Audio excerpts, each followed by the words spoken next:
In the serene, scenic town of Ridgewood, the gruesome murder of Alice Thompson sent shockwaves through the community. What appeared to be a peaceful, close-knit suburban enclave was shattered by a crime of passion and betrayal that revealed the dark underbelly of seemingly idyllic lives. The lives of two couples, David and Sarah Mitchell and Jack and Alice Thompson, intertwined in ways that would lead to obsession, deceit, and ultimately, murder. David Mitchell was a well-known chef, admired for his culinary skills, and seemingly perfect marriage to Sarah, a dedicated nurse. Jack Thompson, a successful graphic designer, and his wife Alice, an accomplished photographer, were the Mitchells' closest friends. The two couples shared more than just neighborhood barbecues and weekend getaways. They also engaged in a consensual partner-swapping arrangement. Initially, this brought excitement and novelty to their lives, but beneath the surface of this unconventional lifestyle, dangerous emotions were brewing. The idea of partner swapping was first brought up during a dinner party at the Mitchells' home. Fueled by wine and a sense of adventure, the conversation turned to open relationships. To everyone's surprise, the concept was met with curiosity rather than shock. Over the next few weeks, the idea was discussed more seriously, with all parties agreeing to boundaries and rules to ensure their primary relationships remained intact. The first encounter was awkward, but exciting. David and Alice, and Jack and Sarah, exchanged partners for the night. It was a thrilling yet nerve-wracking experience, but one that left them eager for more. What started as a once-in-a-while experiment soon became a regular part of their lives, adding a spark to both marriages. Initially, the arrangement seemed to work well. Both couples appeared happier and more connected, maintaining their social activities, often hosting joint parties and going on vacations together. However, as the months passed, subtle changes began to surface, particularly in David's behavior. He started to show an unusual amount of interest in Alice, often finding reasons to spend time alone with her. Sarah noticed his increasing preoccupation but chose to ignore it, hoping it was just a phase. Jack, too, seemed oblivious to the growing tension. David's fascination with Alice was turning into something deeper and more troubling. He found himself thinking about her constantly, replaying their encounters in his mind and craving more time with her. What had started as a harmless adventure was slowly morphing into an obsession that would have devastating consequences for all involved. David's obsession with Alice grew to the point where it overshadowed every aspect of his life. He thought about her incessantly, his mind wandering to their encounters during work meetings and family dinners. His culinary projects, once his passion, now seemed secondary to his desire for Alice. He started to find ways to be near her, volunteering to help with tasks Jack usually handled or inviting the Thompsons over more frequently. Sarah began to notice the change in her husband. At first, she attributed it to the excitement of their new lifestyle, but soon it became clear that David's interest in Alice went beyond their agreement.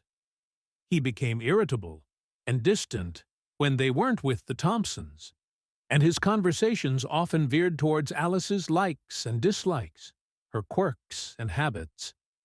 One evening, while cleaning up after a dinner party, Sarah confronted David. His reaction was defensive, dismissing her concerns as jealousy. Sarah, not wanting to disrupt the delicate balance they had established, let it go but kept a closer eye on him. Her suspicions grew when she found him staring at Alice during gatherings, his gaze lingering longer than necessary. Alice, too, began to sense David's growing obsession. Initially flattered by his attention, she soon found it uncomfortable. His touches became more possessive, his words more intimate than appropriate. She discussed her discomfort with Jack, who brushed it off, believing David was just more expressive in his affections. Jack's nonchalance left Alice feeling isolated in her concerns. The turning point came during a weekend trip to a lakeside cabin. The couples had planned the getaway to reconnect and enjoy some time away from their routine. However, the trip only served to highlight David's fixation. He monopolized Alice's time, insisting on taking her out on the lake alone, leaving Jack and Sarah behind. The tension was palpable, and Alice's attempts to distance herself were met with subtle resistance from David. One night, while sitting by the fire, David made a comment that crossed the line. He spoke about leaving everything behind and starting fresh. Just the two of them. Alice, shocked and unsettled, excused herself and went to bed early. Sarah, who had overheard the conversation, confronted David again. This time, he was less dismissive, but still refused to acknowledge the depth of his feelings. Sarah's frustration grew as she realized the extent of David's obsession. She loved her husband, but was increasingly aware that his infatuation with Alice could destroy their marriage and their friendship with the Thompsons. Despite her efforts to intervene, David's behavior only became more erratic. He started to follow Alice outside of their arranged meetings, showing up at her yoga classes and even appearing at her workplace under the guise of casual visits. Alice's unease turned to fear. She confided in a close friend, who advised her to distance herself from David as much as possible. Determined to take control, Alice decided to end the arrangement altogether, hoping that by doing so, David would return to his senses and they could all move on from this chapter without causing further harm. One evening, while Jack was away on a business trip, David showed up at the Thompsons' house unannounced. Alice was taken aback, but let him in, hoping to avoid a scene. They sat in the living room, the air thick with unspoken tension.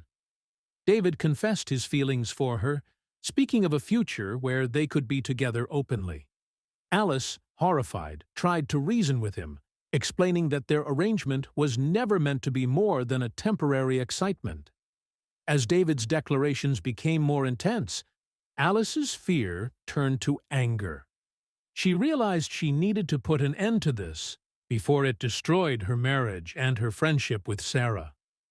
She told David firmly that their arrangement was over and that he needed to respect her boundaries and her marriage. David, visibly shaken, tried to persuade her to reconsider, but Alice stood her ground. Over the next few days, Alice avoided David, hoping he would come to his senses. She confided in Sarah, who listened with a heavy heart. Sarah knew her husband's obsession had gone too far, and while she wanted to support Alice, she also felt a twisted loyalty to David. She promised Alice she would talk to him, hoping to diffuse the situation. However, David's obsession only deepened. He started showing up at Alice's work, waiting for her after hours, and leaving her messages expressing his undying love. Alice, feeling increasingly unsafe, decided to confront him one last time, hoping to make him understand the gravity of his actions. They met at a secluded park away from prying eyes. Alice reiterated that their arrangement was over and that his behavior was unacceptable. She pleaded with him to let go and move on. Unbeknownst to them, Sarah had followed David to the park. She watched from a distance, her heart pounding as she saw the confrontation unfold. She could see the anguish on David's face and the determination on Alice's. Sarah knew that this confrontation was inevitable, but she also feared what might happen next. As the argument escalated, David's desperation turned to anger. Alice's refusal to entertain his fantasies felt like a personal betrayal. He lashed out verbally, calling her names and accusing her of ruining his life. Alice, holding back tears, stood her ground, refusing to be intimidated. Sarah, watching from the shadows, felt a surge of panic. She knew she had to intervene before things got out of hand. She stepped out of her hiding place and approached the two, her voice shaking as she called out to David. The sight of Sarah seemed to snap David out of his rage, and he turned to her, his expression a mix of confusion and relief. Alice, taking advantage of the distraction, walked away, determined to put as much distance between herself and David as possible. Sarah, now alone with her husband, tried to calm him down. She reassured him that they would find a way to move past this, but inside, she knew that their lives had been irreversibly changed. The affair had reached its breaking point, and Alice's decision to end the arrangement had set off a chain of events that could not be undone. The confrontation at the park had left David in a state of turmoil. Alice's firm rejection and Sarah's unexpected appearance had shaken him to his core. He returned home that night, his mind a whirlwind of anger, betrayal, and despair. Sarah, sensing the storm brewing within him, tried to soothe his troubled thoughts, but David remained inconsolable. Over the next few days, David's behavior became increasingly erratic. He vacillated between bouts of intense anger and deep despondency. He stopped going to work, spending his days obsessing over Alice's rejection and the perceived injustices he had suffered. Sarah, unable to reach him, felt her own frustration and fear growing. She knew something had to give, but she wasn't prepared for the drastic turn of events that would soon unfold. Alice, on the other hand, was determined to move forward. She avoided all contact with David, focusing on her work and her relationship with Jack. She hadn't told her husband the full extent of David's obsession, fearing his reaction and the potential fallout. She hoped that by cutting ties, David would eventually come to terms with the end of their arrangement and leave her alone. One evening, Alice returned home from work to find David waiting for her outside her house. Her heart sank at the sight of him, and she steeled herself for another confrontation. She approached him cautiously, her voice steady but firm as she told him to leave. David, his eyes wild with desperation, begged her for one last chance to explain himself. Alice, sensing the futility of the conversation, tried to walk past him, but David grabbed her arm. His grip was tight and painful, and Alice could see the madness in his eyes. She struggled to break free, her voice rising as she demanded he let go. The noise attracted the attention of a neighbor who stepped outside to see what was happening. Seeing the neighbor, David released Alice and fled. Alice, shaken and frightened, thanked the neighbor and hurried inside. She called Sarah, hoping to find some way to resolve the situation without involving the police. Sarah, hearing the fear in Alice's voice, agreed to meet with her the next day to discuss how to handle David's increasingly unstable behavior. The next day, Sarah met Alice at a local cafe. Alice, looking exhausted and tense, explained the encounter with David and her growing fear for her safety. Sarah listened intently, her mind racing as she tried to formulate a plan. She promised Alice that she would talk to David and make him understand that their relationship was over. After the meeting, Sarah returned home to find David in a state of agitation. She confronted him about the incident with Alice, her voice a mix of anger and concern. David, feeling cornered, lashed out at her, accusing her of taking Alice's side and betraying him. The argument escalated, and Sarah, fearing for her own safety, retreated to their bedroom. That night, David's thoughts turned darker. He couldn't accept that Alice had rejected him, and that his own wife was against him. In his twisted mind, he believed that the only way to resolve the situation was to eliminate the source of his pain. He decided that if he couldn't have Alice, no one could. On a cold, clear night, David made his way to the Thompsons' house. He knew Jack was out of town, leaving Alice alone. He broke in through a side window and made his way to the bedroom where Alice lay sleeping. The sight of her, peaceful and unaware, fueled his rage and desperation. He grabbed a kitchen knife and approached her, his mind filled with a chaotic mix of love and hatred. Alice awoke to the sight of David standing over her, the knife gleaming in the dim light. She tried to scream, but David covered her mouth, his grip strong and unyielding. In a fit of rage, he plunged the knife into her chest, silencing her cries. As Alice's life slipped away, David stood over her, his mind a haze of conflicting emotions. In the aftermath of the murder, David fled the scene, his hands stained with Alice's blood. He returned home, where Sarah found him trembling and incoherent. She realized immediately what he had done, and, in a moment of twisted loyalty, decided to help him cover up the crime. The life they had built and the secrets they had kept were all at stake.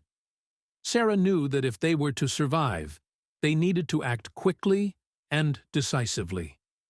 Sarah, driven by a twisted sense of loyalty and self-preservation, quickly took control of the situation. She led David to the bathroom, instructing him to remove his clothes and wash off the blood. Her mind raced with the urgency of their predicament. She knew they had to act fast to cover up the crime and protect their secret life. As David stood under the hot shower, the water turning pink around his feet, Sarah gathered his clothes and placed them in a plastic bag. She scrubbed the floor where he had walked, making sure to eliminate any trace of blood. Once David was cleaned up, she sat him down and forced him to recount every detail of what had happened. Despite his emotional state, David managed to provide a coherent account, his voice shaking with the weight of his actions. Sarah devised a plan. They needed to create an alibi and dispose of any evidence linking them to the crime.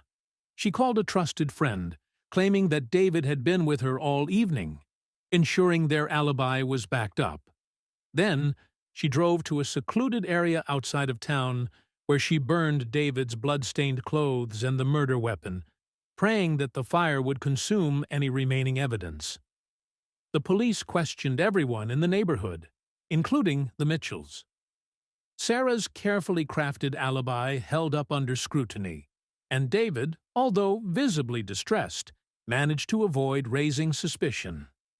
The investigation seemed to stall, with no concrete leads pointing to the Mitchells. Despite their initial success in evading the authorities, the psychological toll of the murder weighed heavily on both David and Sarah. David became increasingly paranoid, convinced that the police were closing in on him.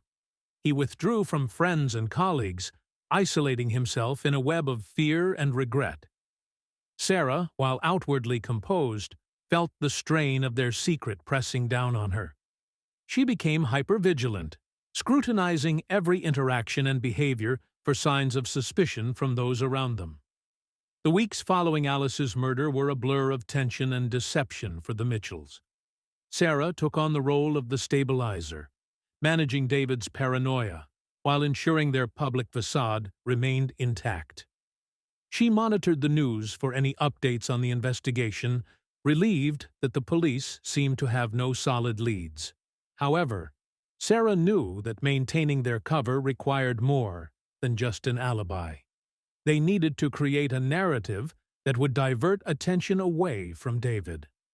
She suggested to David that he should appear more distraught over Alice's death to align with the community's grief and to throw off any suspicion. At social gatherings and community meetings, David played the part of the grieving friend. He spoke of Alice with a mix of fondness and sorrow, his eyes often welling up with tears. Jack, devastated and desperate for answers, seemed to appreciate David's empathy, never suspecting his friend's involvement in his wife's death. David's mental state deteriorated further, his guilt manifesting in nightmares and hallucinations. He started drinking heavily, seeking solace in alcohol, but finding only temporary escape. Sarah, fearing he might confess in a drunken stupor, kept a close eye on him, often staying up late to ensure he didn't leave the house. One evening, As David sat slumped over a glass of whiskey, he broke down. He confessed to Sarah that he couldn't live with the guilt any longer, that he needed to come clean. Sarah, panicked, tried to calm him down and help him maintain their composure. She suggested they take a short trip out of town. They traveled to a secluded cabin in the mountains, hoping the change of scenery would help David regain some semblance of peace. The isolation provided a temporary respite, allowing them to plan their next steps without the constant pressure of the investigation looming over them. During their time at the cabin, Sarah reinforced the importance of their secrecy. She coached David on how to handle police questioning and public interaction, drilling him until he could respond without hesitation. Sarah's determination to protect their lifestyle and avoid imprisonment fueled her relentless drive to keep their story straight. Upon returning to Ridgewood, the Mitchells resumed their lives with a renewed sense of purpose. David, though still haunted by his actions, managed to present a more stable front. Sarah continued to manage their interactions with the community, ensuring they remained above suspicion. However, the cracks in their facade were beginning to show. Friends and neighbors noticed David's increased drinking and erratic behavior, and whispers of his possible involvement in Alice's death began to circulate. Sarah, ever vigilant, worked to quash the rumors, but she knew their time was running out. As the police investigation continued, new evidence came to light, pointing towards inconsistencies in David's alibi. The Mitchells' carefully constructed world was on the brink of collapse, and the truth was closer to being revealed than ever before. Detective Harper interviewed the Mitchells separately, noting any discrepancies in their stories. Sarah's carefully crafted alibi held up under scrutiny, and David's emotional state seemed consistent with that of a grieving friend. However, Harper's instincts told her there was more to the story. As the weeks passed, new evidence emerged. Forensic analysis of Alice's phone records revealed a series of increasingly desperate text messages from David, indicating his obsession with her. Harper brought David in for further questioning, pressing him on the inconsistencies in his alibi and the nature of his relationship with Alice. David, struggling to maintain his composure, stuck to the story Sarah had coached him on. But his nervousness and evasive answers only heightened the detective's suspicions. The turning point came when a neighbor came forward with crucial information. They had seen David's car parked near the Thompsons' house on the night of the murder, and remembered the strange behavior he had exhibited. This testimony, combined with the forensic evidence and David's erratic behavior, was enough for the police to obtain a search warrant for the Mitchells' home. During the search, the police found remnants of the burned clothing and traces of blood that had seeped into the floorboards, despite Sarah's thorough cleaning. This damning evidence, coupled with the witness testimony and phone records, painted a clear picture of David's guilt. The net was closing in on the Mitchells, and Sarah realized that their carefully constructed facade was about to crumble. She knew that their only chance of escaping a lengthy prison sentence was to come up with a new plan, one that would shift the blame away from them and onto someone else. As the police closed in, Sarah and David faced the harsh reality of their situation. The lies and deceit that had once protected them were now threatening to unravel completely. And the truth was about to be revealed in a way they could never have anticipated. As the evidence against David mounted, Detective Harper prepared to make her move. She brought David in for another round of questioning, this time with a different approach. She laid out all the evidence they had gathered, the phone records, the witness testimonies, and the forensic findings. David, cornered and overwhelmed, began to crack under the pressure. Harper pressed harder, suggesting that if David came clean, he might receive a more lenient sentence. David, unable to handle the weight of his guilt and the relentless questioning, finally broke down. He confessed to killing Alice, describing his obsession, the confrontation, and the moment he lost control. However, in his confession, David also implicated Sarah, revealing her role in covering up the crime. He described how she had helped him clean up, dispose of evidence, and craft an alibi. Harper, sensing the opportunity to get the full story, had Sarah brought in for questioning as well. Confronted with David's confession, Sarah initially denied any involvement, but as Harper detailed the evidence and David's account, Sarah realized there was no way out. Her carefully constructed lies had finally unraveled. She admitted to helping David, explaining that she had done it out of a misguided sense of loyalty and fear of losing everything they had built. The trial of David and Sarah Mitchell captivated Ridgewood and the surrounding region. The courtroom was packed with reporters and curious onlookers eager to see the conclusion of the tragic tale.